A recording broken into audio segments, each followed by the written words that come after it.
ጤና ይስጥልን ውድ ተመልካቾቻችን እንኳን ወደ ምታትዩ በሰላም መጣችሁ።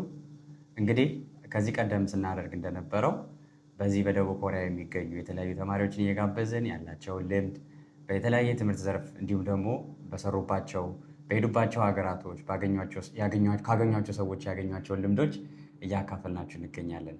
ዛሬም ደግሞ በተለየ ሁኔታ በዚህ በደቡብ ኮሪያ የመጀመሪያ ዲግሪዋን አጠናቃ አሁን ከዛም ደግሞ በመቀጠለው የማስተርስ ዲግሪዋን ደግሞ አውሮፓ ሰርታ አሁን ደግሞ በተለያዩ ሀገራቶች የተለያዩ ስራዎችን እየሰራች የምትገኝ ከኢትዮጵያ ባህር ጋር በጣም ቁርኝነት ያላት ኢትዮጵያንን በደንብ የምታውቅ የኢትዮጵያ ምግብ በጣም የምትወድ አንድ ጓደኛዬን ይዤላችሁ ቀርብ ያለው እንግዲህ ቀጥታ ወደ ኢንተርቪው ነው የሚሄደው።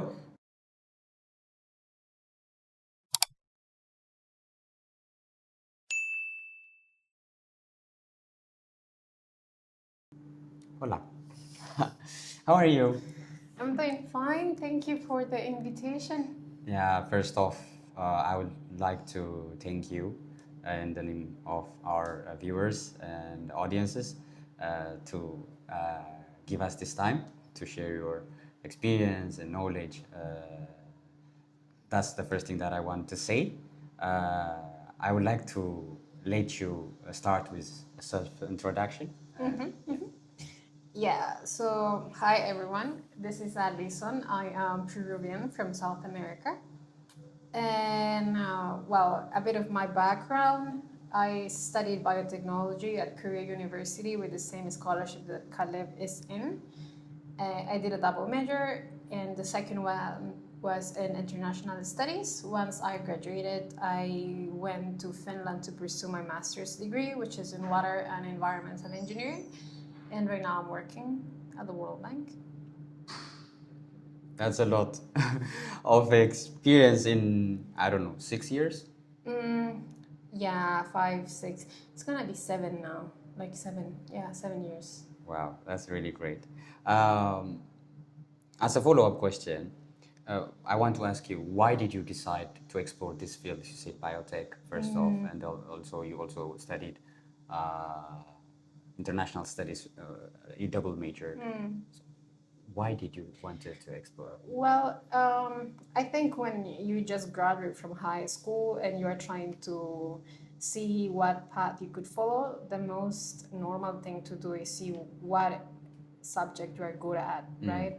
And that's what I did. Like at high school, I was good at science, like biochemistry and all those stuff. So I was like, okay, maybe science could be the path that I should pursue. But then eventually, while you are in your career, you realize that maybe that major does not really align with who you are, align with what you like or what do you envision your life to be. And I realized that I wanted to become I didn't want to become a scientist. So I was like, okay, let me fix the mess that I did. So I was like, okay, the university offered a second option, and I've always been drawn to social and humanities. But then also, when you are growing up, there is a lot of stereotypes, and they are saying like, oh, if you study humanities, if you study stuff like that, you're not gonna get good money. There is nothing to work on, and I think these careers are very looked down. And yeah, that was my reality. In Peru, people also thought the same. So I was like, okay, I'm not gonna do this, but I guess deep down, I always wanted to. So I was like, okay, let me fix it. Let me do for any social humanities related stuff. So there was this second option. Then I did international studies just to try to fix what I did, the mess that I did at the beginning. And that's how I started in biotech. It was just purely because I was good at science, but not really because I analyzed it, whether I was driven by it. Yeah. Same problem happens to most of us, I think. One of the reasons that we are interviewing different students and also graduates about their educational experience, their choices that they made, is because if we can know what things we missed, I think it will be helpful for others to make the right informed decision. So I think that the problem that you explained happened to me, and I think it's happening to a lot. Also back home and also in different places. What I want to ask from that is that what could students do to to actually, like, looking backwards, looking in a retrospective, what could students do to make somehow informed decision? See, I don't think that you can start sort of a clean path. I think it's still necessary for you to make a mistake. And because you won't really realize what you wanted always if you don't commit mistakes, right? So, but if, let's say, just to soften the injury, let's say, what would we could do? What would I have done if I would look back? Probably the world has a lot of noises. And when you are young, you are trying to secure your future and you always tend to hear to noises. But I think everyone deep down knows what they want. They are just like contaminated and polluted with all these noises. I do not believe in these tests of vocational tests and stuff like that because people change. Like people evolve eventually. And what you liked before, then you won't like it later. So I wouldn't really rely my choices on that, but I would see what has always driven me. Because I think since childhood, you always will have a drive eventually. And see whether that drive is reflected into this like careers, or if you, like when you are doing this, like, I don't know, research on what you would want to study for, like really look into whether there is something that calls your attention or your drive is written there. Could be one option, but I don't think I have like a right answer of do this, because anyways you have to make mistakes.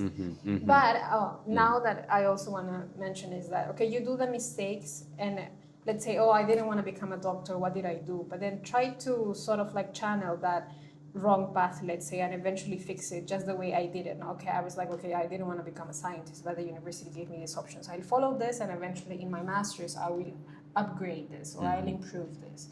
So try to make the mistake, but also find ways to sort of like follow what you always wanted. At that moment, like when we finish high school and join university, we have to make this very important decision. And usually the two things that conflicts with us is passion and what is trending, what is worth studying, which one gives more incentive. How do you think we should balance like these two things? See, as you grow up, you will find people, and then you will start to realize that most of us don't end up working on what we studied. And at some point, I was even questioning whether this formal education, like high school, university, is actually worth it or not. I'm still questioning. Because you can make tons of money if you are really driven and passionate about something, even artists, right? But then if you have the correct plan.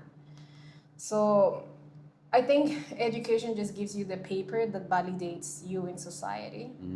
So I wouldn't really say give it a lot of thought into it to the extent that you get depressed and anxiety. Just see it, okay, this is gonna give me something that because of this society will see me as with value, and obviously getting educated will assure you a job, but I don't think you should put a lot of pressure, because eventually you will change. And if you see people who are like, let's say, millionaires, they do not really work on what they studied.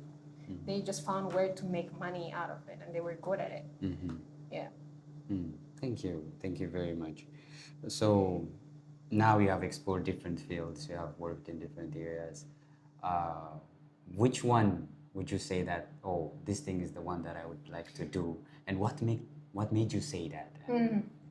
So I was saying that I was always driven by social issues, and I always wanted to study something related to humanities, but I didn't, right? Now I work in the World Bank, and my focus is on indigenous peoples. My identity is part of my job. So I always wanted to do that, and I think I found it through who I was. I think to make a choice of your career, it also has to do with a lot of introspection of what you advocate for, who you are, like what your principles are. So I found a space where who I was as a human aligned perfectly with my work, and I found fulfillment on it. So I'm working on that. Yeah. Thank you very much. In the beginning, we said that you studied here for 5 years in Korea. How do you explain or express that experience that you had in Korea? The language you had, 1 year language year and 4 years of undergrad, the whole GKS program. I mean, it would be really great for our audiences if you can walk through the whole GKS experience, I would say. It was very interesting because, I mean, things obviously have a nice side and also a really not nice side, right? And I guess whenever these programs are advertised, we should not only look at the bright benefit side, but also to the downside too. It could have a very huge impact. So talking about my experience, it was nice because I guess when I came, I was very naive, very young. So it made it easier for me to adapt because I was still young, right? I was still trying to set my boundaries, my principles. So when you're that fresh, I think you can soak easily things from different cultures without having an impact on your mental well-being or whatever. But I mean, it brought a lot of knowledge, obviously, in academic ways, but also you grow a lot as a person because then you are away from your parents, and that means that you have to take care of these very basic needs like eating, budgeting your finances and all that. So you, more than the academic degree, it also makes you grow and makes you mature faster than you would have if you were stay at home. But then at the same time, imagine those are 5 years that you're going to be away from your parents. I think it also creates a gap between you and your family because they are not able to see that growth. And I guess you get in their mind you're still stuck as 17, right? So probably in family side there is going to be a lot of ties that are going to be broken, things that you will need to rebuild. And I think people do not pay attention a lot to this side, but it makes a lot. And it has a lot of impact on our lives because eventually you graduate and then you go back home for some time, even for vacation, and you realize that either you are not the same person or either your family also has gone through different things, and it could have an emotional impact. And I have seen these cases also happening a lot. So this is the downside of being away from family. But I think it's worth it if you know how to handle, if you walk with your family through your own experiences and try to build those relationships. But then it's interesting. Would I do it again? Not really. I mean, it was nice for my undergrad, but I wouldn't really pursue, for instance, a master's or a PhD in Korea because Korea has a very competitive system and it's not a system that is holistic. They don't really see you as a human being with, they don't really, I think they are still struggling to find this work-life balance or even a student life and the balance. So I am not a machine that can produce academic papers every 3 months, right? There is more to life than producing only an academic paper. There is more to life than having a job 9 to 5. There is more to life than earning 5 billion or whatever. And I think Korea is not ready yet to accept that.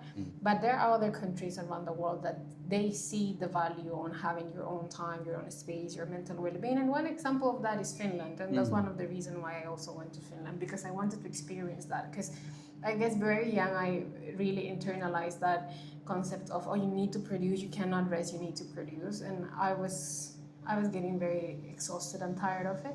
But in Finland, that's not the case. In Finland, professors respect your breaks. Professors consider within their curriculum, for instance, okay, I'm going to do these lectures in 6 hours, then the homework that I'm going to give them should last at least 3 hours. And they make sure that whatever academic work you have should be done within the academic time. And they respect your free time. So in Finland, I've never, ever stayed up the whole night doing either assignments or studying for exams because they do design their curriculum properly. And in Finland, I've never stressed out for exam because even their academic model is not tailored for you to become the best individual if you have the best grades, but the academic curriculum is tailored for you to learn to work in teams and face reality, because in reality it's not only one person who's going to change the world. In reality it's actually all of us, right? A team, it needs to be interdisciplinary and stuff like that. So Finland has that. Korea doesn't have it yet. Korea is very individualistic, I would say, even in the education system, and that does not really reflect reality. So, yeah, I wouldn't study here farther than my undergrad. I mean, most foreigner students here in Korea, one of the things they complain is how competitive it is. It's not just competitive; it's something else. It's sometimes it can even turn toxic. Yes. And it sometimes manifests in your relationships with other foreigners. I mean, there are also good sides to it, but overall, the stress and the imbalance that it creates in your life is, as you said, it's a bit hard. But as an undergrad, especially as a student from, let's say, third world, for me, for example, from Africa, this opportunity is a big opportunity. Yeah. So I mean, of course, we recommend for students to explore this opportunity. They have it every year. But they should be aware of what they're signing into. I mean, of course, they will, if they work hard, there could be incentives to what they do, but they should also consider that there are some things that No, yeah, you're right, because even for me, right, I think if I reach to where I am, in part is also thanks to the scholarship I got. I don't think I would have gotten that far if it wasn't because I came to Korea, right? And I wouldn't have grown as the person I am now if it wasn't for Korea. So I'm not undermining whatever it has given us, but then at the same time, I think it's a good side, like it's good to point out things that could be improved, and if it's gonna take time for, like, let's say, the Korean society overall to change it, I want you to also understand that you are not destined to spend the rest of your life in this country. You have also other options, because I've seen a lot of foreigners, like, once they come, they try to settle, and the country does not align with what they value. Still, they are very stubborn on settling. I'm like, why would you take yourself through all that mental pain just for settling in a place that probably you cannot belong? I mean, there is a world out of Korea that is yet to explore. So nice, be grateful with the opportunity you had, lessons learned and all that, but you can still keep flying. You don't really need to come here and I should stay here even if you're going through so much that probably you do not deserve. So that's the reason why I was also mentioning,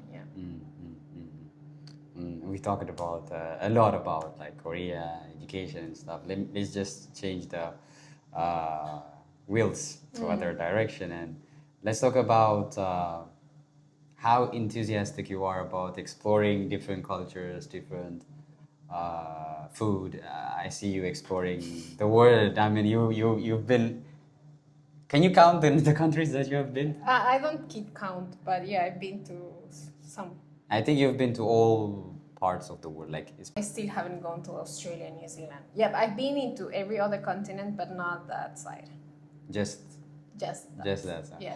So, what is your motivation behind, like? I really don't know, because I'm also trying to pinpoint the time where I started, like, traveling the way I do. I cannot pinpoint a specific moment where I was like, okay, this was the changing point where I started. No, but I think ever since I was a child, I always visioned myself going to everywhere I could go. So I believe in this.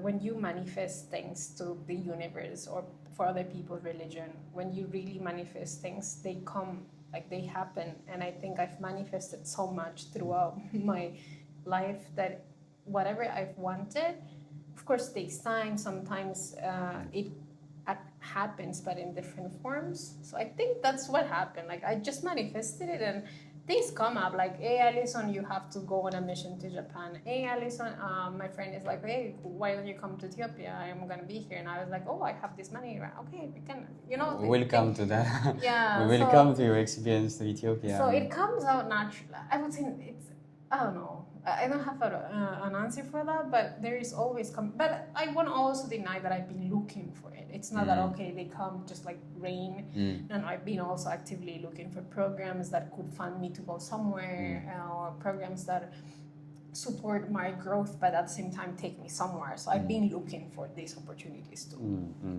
I mean, most of our audiences are students.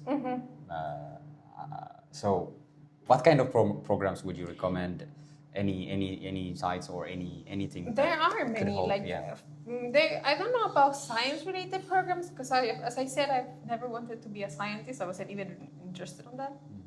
But I was always interested in diplomacy, peace, conflict resolution, peace. And there are many programs. Global citizenship, exactly. So there are many programs. You just go on internet and you Google and you say fellowships, exchanges, conferences, and they'll appear eventually. The thing is, people know about them because there are these opportunity corners in every social medias. But they don't believe that they actually give you the chance. No, but I know from where you're coming, but I personally, when I was back home, when I was trying to apply for scholarships, I don't believe that I would get it. There's such feeling about these opportunities too. I mean, what can you say about that? Also be very careful though when you look for these opportunities on the internet, because sometimes they charge you money for sending your application. Those are just like scammers. Apply to any opportunity that's open, like that you don't need to pay for anything, right? Just send your application, and I think eventually you will learn what you did wrong, what you didn't do well, or what did you do well, and then they will come along. Because I also got many rejections though, so I was like, yeah, I think experience, practice makes you better. Yeah. And as the saying goes. Okay. Yeah, obviously there will be times that you're like, I don't think I'm gonna get accepted, but then you still try. Yeah. Okay. What would be the one thing that you have learned through this exploration of yours? Not one thing, but some of the things that you learn about from meeting different people, having different friends, the culture, food, everything. See, we sometimes think that there is only one truth. When we see the world very black and white. And I guess through, studying in different countries or traveling has taught me that the world has different shades and there is no really objective truth to things. So I wouldn't, for instance, if someone comes and tells me things, and I wouldn't impose my ideas because everyone has certain opinions based on their background, how did they grow, and that's also acceptable, right? But I don't think there is an absolute truth. So that's what I learned when I came to understand first that you won't change things. You cannot force upon people ideologies. That's the one thing that you Yeah. Okay. I know you're a very great fan of Ethiopian culture, Ethiopian food. Can you say first something in Amharic? I forgot already a lot of things I've learned though. I was very good in 2022. I know 2023 I knew a lot of things, but I would say Salam no and Detna. Wow. And then I knew the numbers. I forgot them, but I could say Amesa Kenalo for thank you. I would say Yene Konjo. Then what's it? Afrakashalo. Oh yeah. And you know the important ones. Watet, milk. Milk, watet. Centeno, how much is it? Yeah. Yeah. The most important ones. Yeah, wow. That's really great. How did you find out about Ethiopia? And I know that you have traveled to Ethiopia. How have you found Ethiopia? What was your experience? The people, the food, the culture? Well, I really liked it. It's one of the countries that I wish I could go back and deep down, I wish I get an opportunity to stay and work maybe 1-2 years. I would like to live in Ethiopia, to be honest. Like, I remember telling you this long ago, and it hasn't changed. I find people very welcoming. And you can see that through how they even eat. Like, you don't get individual plates. You always get a full plate for everyone to put their hands and take food. So that tells you a lot about how the society dynamics is. So I like that, the fact that you can rely on your neighbor if something happens. Because now in Europe or in these Western countries, you see that you are on your own. You cannot really rely on even on your neighbor because you don't even know who your neighbor is.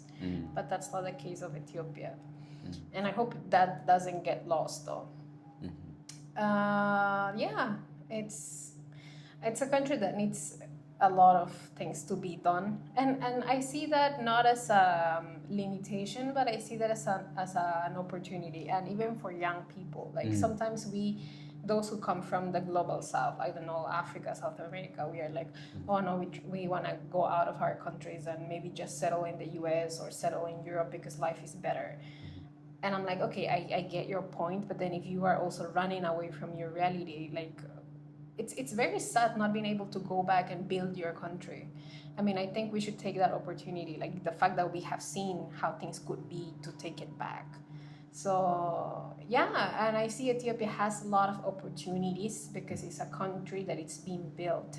It's in the process. So there is a lot of potential for people to go set up businesses, set up programs, set up different things. Like, I don't know why would we disregard just because, oh, it's underdeveloped, I don't want to be there. No, I mean, it's underdeveloped. That means there is a lot of money because there is a lot of opportunity.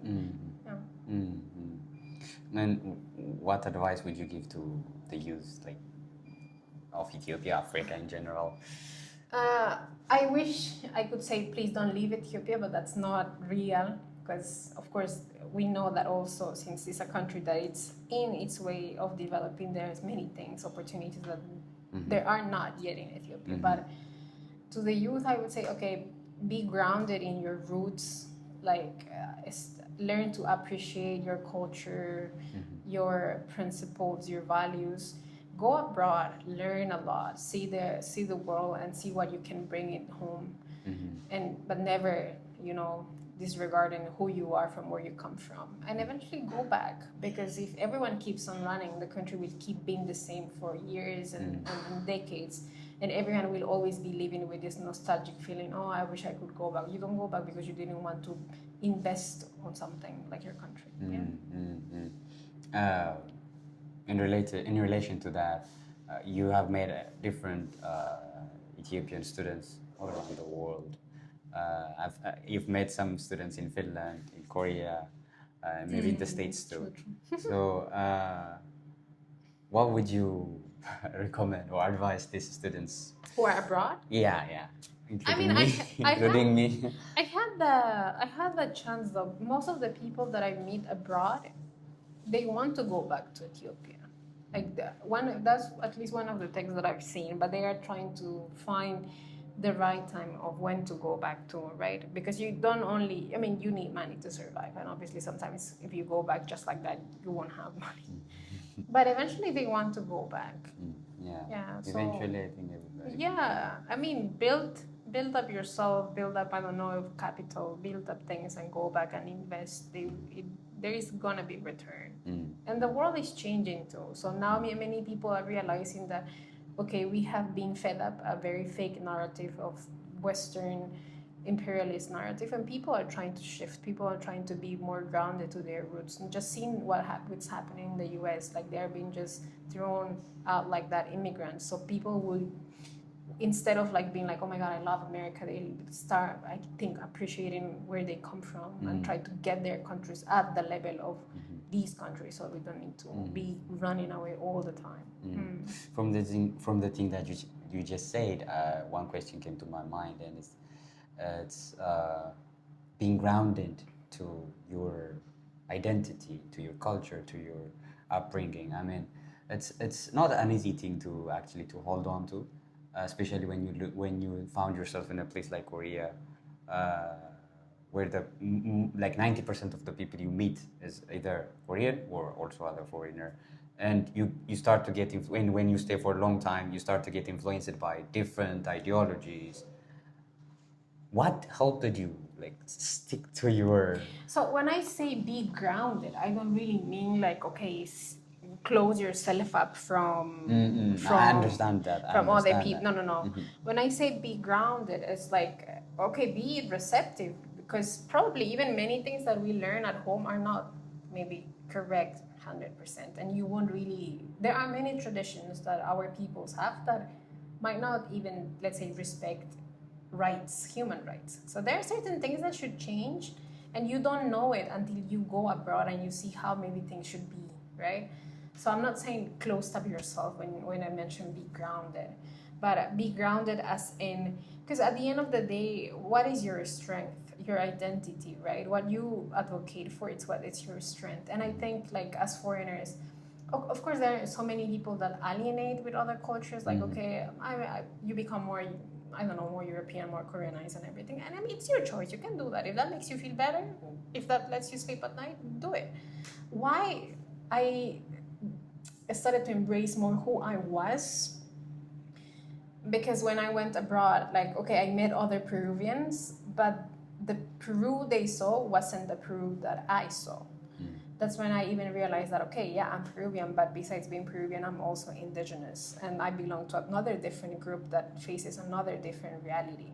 So I started being grounded there, because at the end of the day, going abroad is such a huge opportunity, and my people do not have even access to basic quality education. So if I am out, I could be, in a way, the voice and also open up these pathways, right? So that's what made me grounded, I think. The fact that I knew that there are more people like me who do not have the opportunity. So if I had the chance, then let me open pathways by being grounded.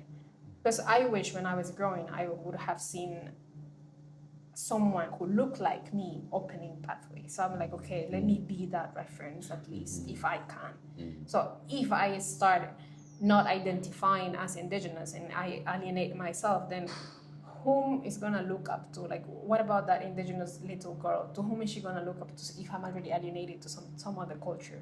To no one, right? So I think I do it more for the people that I see back home. For them, that's that I embraced who I am. Yeah. I think one word that could explain your drive is impact. Impact, I would say. Impacting the life of others, especially the people you grew up with, the people who are around you when you grew up. So I think that's a really great thing. I think I really admire this initiative and this activities that you do to support your community. But now you mentioned it, I just want to ask, like, if you could give us like a brief explanation on what you do to support the indigenous community. I mean, your work is also related to that, the different problems that you see and how you try to solve them. How are you trying to cooperate also other maybe indigenous students or workers to solve the problems? Actually, what you are doing is part of that, right? Because you are also trying to support your people, and you are even doing this and interviewing other people so you can open up their eyes to the world. So exactly what you are doing, I mean, I didn't have, like, let's say, a channel like the way you're gonna build, but whenever, like, let's say the opportunities for scholarships would open up, I would host webinars for free, and I will let the word just spread out on the people who follow me on social media, for instance. That's what I did when I was not working, I didn't have a capital or whatever. But then after that, I started working for the municipality of my city. That's when I started like developing programs more for the environment, like, so which involved youth. So they would get trained and all that. And now my work is on indigenous peoples as well, but trying to uplift their economic means. So yeah, so that's the thing. When you ask me what do you do for work, and if it's aligned with my career, it isn't. I didn't study indigenous studies. I didn't study economics. I didn't study humanities. But at the end of the day, it was always my drive.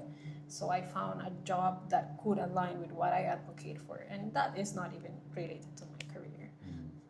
That's great. That's really great. My second question is a more general question related to social media, using social media for putting our voices out there, for networking, for different things. What do you use social media for? I am active in 2 platforms, in LinkedIn and in Instagram. Instagram. Why? Why involves specifically in 2 of them? Because How do you? I think if I become more active in other platforms, that would take a lot of time. Yeah. Okay. LinkedIn, because I mean it's a platform where you connect with other people in a professional setting, right? They publish their work. Yes. You see that you also see job offerings. So that's the reason why I'm LinkedIn, because well, we have to be professionals now, so we have. Yeah. I know. And Instagram, my account is a private account. My account is only for the people who follow me and the people I follow back. So I am active on Instagram because I have friends all over the world that I cannot keep in touch with, and I use my stories in a way of updating them, and I see the stories in a way of being updated by them too. So I'm not really like an activist or stuff like that on social media, not really. Although sometimes I share stuff. Okay, thank you. Next to that, I will come back to Korea and ask some questions related to the education system here. As we all know that Koreans learn everything in their language, which is Korean. Maths, science, everything. What do you think is the importance of learning something in Korean, like, or in your own language?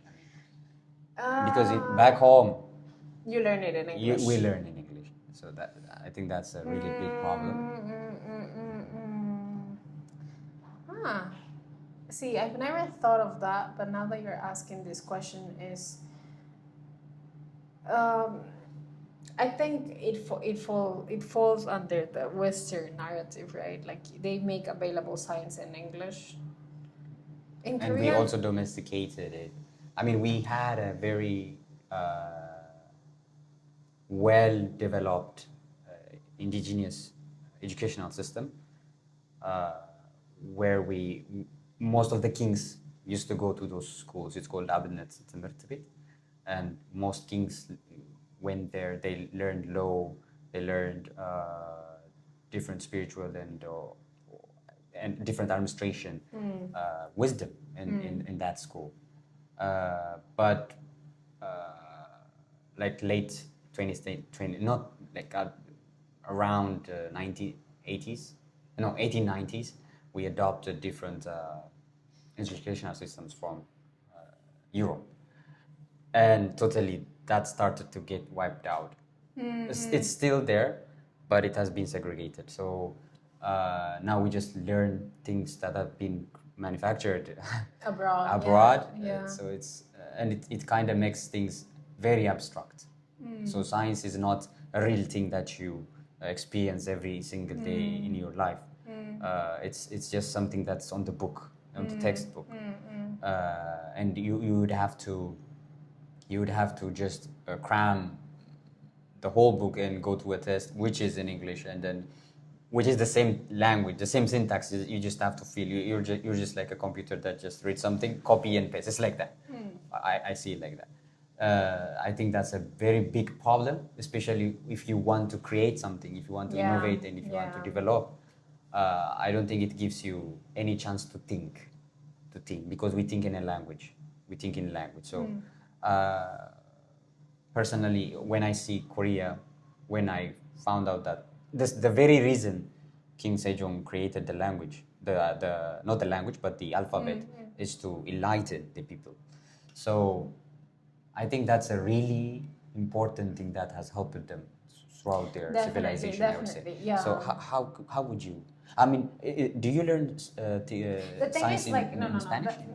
Yeah, but then, see, Spanish also comes from Latin, and most of the science is in Latin. And then eventually it has also gotten translated into English, right? But then we were colonized also by Spain. So whatever we learn, whatever we study is in Spanish, which is the language of our colonizers. Right now, for instance, now that see, I never thought of this, but right now, like what we are trying to do is also revitalize indigenous languages. And you see that if a language obviously disappears, a certain amount of knowledge disappears along with the language. And for instance, our people in Peru, like our indigenous people from the Amazon, have words that could describe water, like different states of water, something that you won't find in English, right? But I've really never thought of it. I really never thought the power of learning science in your own language or trying to keep your education system in your own language as a way of innovation. I only saw the barrier of, okay, you are not teaching them in their language, so you are restricting their right to education. That was the surface that I reached, but I didn't really go deeper into what you just mentioned. I wish things change. Yeah. Things change, yeah. Next to that, let me go back to your experience, like a few questions, and then we will wrap up our today's interview. Did you have any role models growing up? There were many. Was it helpful? There were many, though. There were many, but I don't think that I had one and I was like, I want to be with that person. And throughout my life, I had no. I think there were many. Like when I was in primary school, I had probably my seniors who did better, and when I was in high school, then I had these seniors who were already in university. Eventually, I have different role models as I grow up, but I wouldn't pinpoint a famous person because I don't think I have any. Did it help you? Having that picture. Yeah. It is. How? It is important. Yes, that's why what I was telling you when you asked me about my identity, what makes me grounded, from where. So, see, if I wouldn't have seen someone who looked like me or lived in the same town having access to opportunities, probably I would have thought that those opportunities were hard to reach. But since I saw it in proximity, I was like, oh, she did it. She lives like 1 block away from me. Then that means I can also do it. So that's how it helped. That's why I don't have role models like who are like, I don't know, from America or Europe, because their realities do not align with my realities. Like maybe at high school, or they had the opportunity to learn 3-4 languages, so that opened up more opportunity. But no, that's not my reality. That's why I don't have these huge figures. I have people who are from my town, from my country, from my high school. So seeing them achieve that something, I'm like, okay, she was with me with the same professor. So that means that I can also go. Yeah. Such a nice way to put it. I know you personally. I follow you on social media, so you've been my mentors. I really look up to like your journey, and I think it's very motivational. And one thing that I really admire is the way you keep your relationships maintained. And I really admire that. And personally, I kind of struggle to keep people around. So what advice do you have for me? I think it's not as you portray it, though. Like, it's not that I have a huge amount of friends. Not really. Like, also my amount of friends have been reduced. But then there are certain people that... See, okay, this is going to sound a bit weird, but I have, like... If I decide to become your friend, it's either because you make me feel better, like being with you makes me feel at peace, or because I look up to you and I admire you, or so I see friendship in a way that it's transactional, but not really like with money. But what can I get from you? How do you support me? How would I support you? So if you make me feel at peace, then it's nice because, okay, you're aiding me emotionally, right? If I admire you, it's because I genuinely do, and I'm like, I will come and ask you, hey, could you give me an advice? So this is the people that I actually try to keep around me and hold on to, because I think it's like, it's not nice to say it that way, but I believe in like give and take. I don't believe in these relationships where it's only one-sided, even if it's friendship. I don't like those. So when I see people that just come to me for things, I'm like, not here. When I see people that just reach out when they need something, not here. When I see people that do not care for me, I'm like, not here. So I think the friends who I was able to keep is because they have also realized that there is a mechanism between us. Like maybe we don't talk every day, but then we know that if something is going to come up and I know like you're looking for a job, I'll come and I'll show it to you. Hey, I saw this, what do you think? So this is the friendships that I keep. Yeah. So many people say it takes an effort. Obviously. Why would I be a friend of someone who doesn't add to my life at all? Okay, that's a really good way to put it. I have a one-word challenge. Just 3 questions, and then we would hear your last words, and then we would wrap up today's interview. One word to express your overall journey over the past 6 years. Growth. Okay, that works. One word as advice for upcoming university students, freshmen, let's say. Open. Okay.